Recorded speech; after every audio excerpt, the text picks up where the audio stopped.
할렐루야. 오늘 이 아침 새벽 예배가 영과 진리로 예배함으로 하나님이 기뻐하시는 예배 시간 되시기를 간절히 바랍니다. 여러분, 우리가 예수를 믿으면 인생을 살아갈 때 아픔이나 상처가 있을까요? 없을까요? 맞습니다. 우리가 예수를 믿어도 인생을 살다 보면 당연히 아픔이나 상처가 있습니다. 그럼 우리 생각에 아니, 예수를 믿어도 아픔이나 상처가 있다면 예수 믿는 것과 믿지 않는 게 뭐가 다른가, 그렇게 생각할 수 있는데 뭐가 다를까요? 다른 게 있습니다. 똑같이 아픔이 있고 똑같이 상처가 있어도 예수를 믿으면 다른 게 무엇인가 하면 바로 주님의 위로가 있다는 것입니다. 주님의 위로가 있습니다. 여러분, 구약시대의 가장 대표적인 선지자 엘리야입니다. 이 엘리야는 얼마나 왕성하게 활동한 예언자인지 모릅니다. 그는 이스라엘이 아합 왕과 이세벨로 인해서 우상 숭배가 아주 극에 달할 때 오늘 그는 담대하게 나가서 이스라엘에 비가 오지 않을 것이다, 그렇게 예언한 결과 이스라엘에 3년 반이나 비가 오지 않았습니다. 또한 우상 숭배자 850명을 갈멜산으로 다 불러서 대결을 벌일 때 그가 기도를 통해서 하늘에서 불이 내렸습니다. 여러분, 이런 엘리야에게 이런 승승장구만 있었을까요? 아닙니다. 그는 갈멜산 승리 후에 그 아합의 왕비 이세벨로부터 너도 똑같이 죽으리라, 그 전가를 받고 마음이 얼마나 무너지고 낙심을 했든지 그렇게 당당했던 그 엘리야가 광야로 도망을 가서 로뎀나무 아래에서 어떻게 했습니까? 죽기를 청했습니다.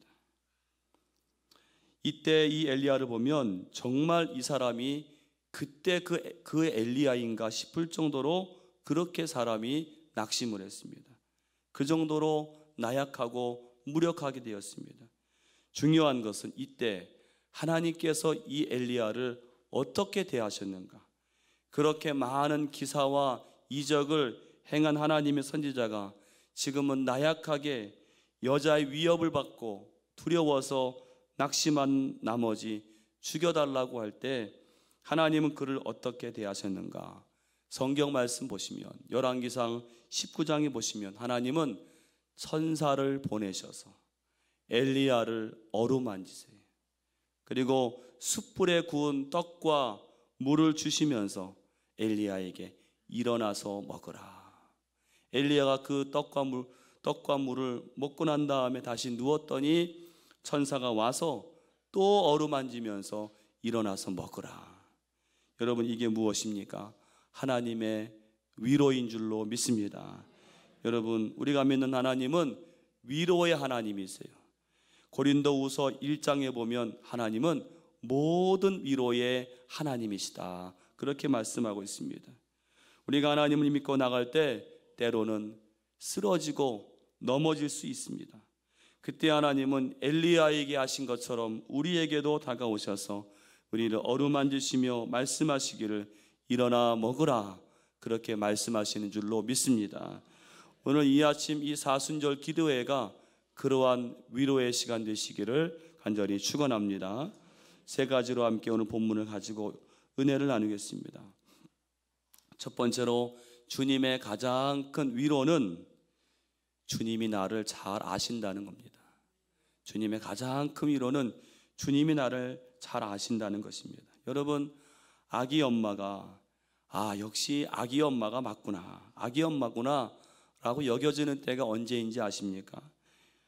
이 아기가 어떤 표정을 짓거나 알 수 없는 소리를 낼 때 다른 사람은 그 표정이 뭘 뜻하는지, 그 소리가 뭘 의미하는지 전혀 모르지만 그걸 아는 사람이 있지요. 바로 엄마입니다. 엄마는 이 아이의 작은 표정과 소리만을 듣고도 아이가 뭘 원하는지, 어디가 아픈지를 대번에 알지 않습니까? 이처럼 엄마의 눈은 특별합니다. 다른 사람은 알아차리지 못하는 그 아이의 마음과 상태를 때로는 눈빛 하나로도 아는 것이 엄마입니다. 근데 사실은 엄마만 그런 게 아니지요. 타인에 대해서 정말 깊은 관심과 사랑과 배려를 훈련한 사람은 타인과 잠깐 대화하는 동안에도 그 상대방의 마음을 읽어내고 그 마음을 알아주는 것입니다. 그런데 이렇게 누군가가 내 마음을 읽어주고 알아주는 게 때로는 얼마나 큰 위로가 되는지 모릅니다. 아, 내 마음을 알아주는구나. 제가 전도사 시절에 저 평택에서 첫 담임 목회를 할 때 많이 힘들었던 적이 있었습니다. 왜 힘들었는가 하면 제 나름대로는 일을 열심히 하는데 자꾸 주변에서 상처가 되는 말이 들리고 마음이 얼마나 힘든지 모릅니다. 근데 그러다가 하루는 저희 교회가 속한 이 기관이 있는데, 큰 기관이 있는데 그 기관에 서울 본사에서 일하시는 한 여자 부장님이 오셨어요. 저는 그분을 처음 만나는데 그분은 저를 보시고는 제 손을 꼭 잡고 대뜸하시는 말씀이 얼마나 힘드세요, 그렇게 말씀하시는데 그게 그냥 인사가 아니라 정말 저를 걱정하고 측은하게 여기는 그 마음이 그 말에서 묻어나는 것입니다. 얼마나 힘드세요? 전도사님, 얼마나 힘드신지 제가 다 압니다. 바로 저도 목사의 아내입니다. 그러는 겁니다. 그 순간 제 마음이 울컥했어요. 왜냐하면 그분의 위로가 하나님의 위로로 다가오는 거예요. 분명히 사람이 얼마나 힘드세요 하시는데 그게 마치 하나님께서 저에게 얼마나 힘드냐, 내가 다 안다, 이런 음성으로 들리는 것입니다. 오늘 본문에도 바로 그런 위로가 나옵니다. 본문은 여러분 사마리아 여인이 물길로 나왔다가 예수님을 만나는 장면이죠. 당시 예수님은 전도 여행 중에 이 사마리아 지방에 들르셔서 우물에서 이게 쉬고 계실 때 한 여자가 물을 길러 나왔습니다. 그런데 이 여인이 물을 기르러 나온 시간이 예사롭지 않지요. 정오입니다. 해가 가장 뜨거운 시간이기에 사람들이 나오지 않는 시간에 혼자 나왔어요. 여러분, 여기에는 영적인 의미가 있습니다. 왜 이 여인이 다른 사람이 나오지 않는 가장 뜨거운 시간에 물을 기르러 나왔는가? 가장 뜨거운 시간, 가장 갈증이 나는 그때에 물을 길러 나오는 것은 다름 아닌 이 여인의 영적인 목마름을 의미하는 것입니다. 바로 이 여인은 누구보다도 영적으로 목마른, 영적으로 갈증이 심한 여인이었다는 것이죠. 사람들은 이걸 알 턱이 없습니다. 그냥 이상한 여자일 뿐이죠. 왜 그 뜨거운 대낮에 물을 기르러 갔나? 유별난 사람일 뿐입니다. 그런데 이 여인의 영적인 목마름을 아시고 보신 분이 계셨습니다. 누구십니까? 바로 예수님이세요. 예수님은 이 여인의 영적인 상태, 영적인 목마름을 아시고 말을 붙이실 때 내게 물 좀 달라, 그렇게 말을 붙이십니다. 이 여자가 당신은 유대인 남자고 나는 사마리아 여자인데 어찌 나에게 물을 달라 합니까? 그 말에 예수님은 물러서지 않고 10절에 보니까 의미심장한 얘기를 하죠. 내가 하나님의 선물과 물 좀 달라 하는 이가 누구인 줄 알았더라면 내가 그에게 구하였을 것이요 그가 생수를 내게 주었으리라. 이 말에 이 여인의 마음이 움직이고 결정적으로 예수님은 여인의 마음을 결정적으로 사로잡는 말씀을 하십니다. 13절, 14절 우리 같이 한번 읽어보겠습니다. 13절, 14절 같이 읽겠습니다.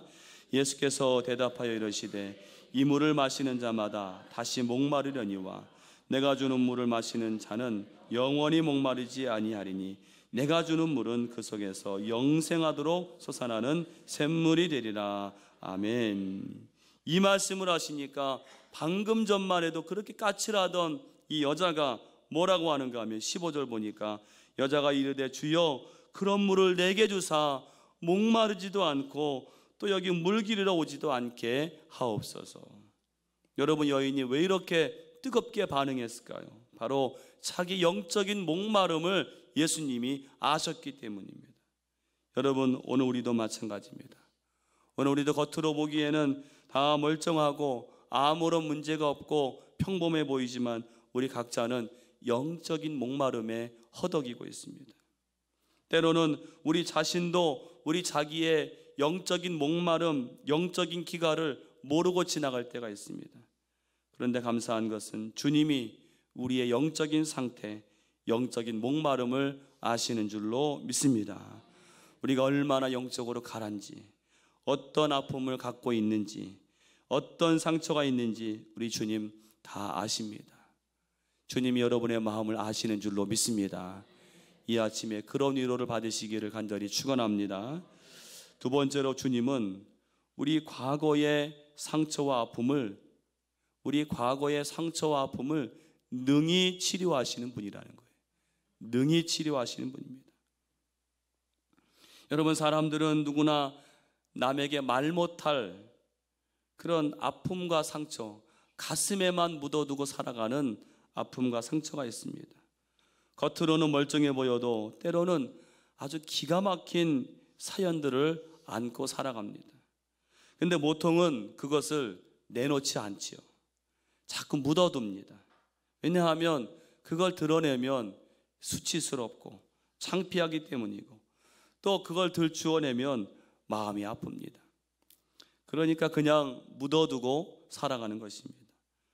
그런데 문제는 이렇게 묻어버린 아픔과 상처가 우리 삶에서 자꾸 문제를 일으킨다는 거예요.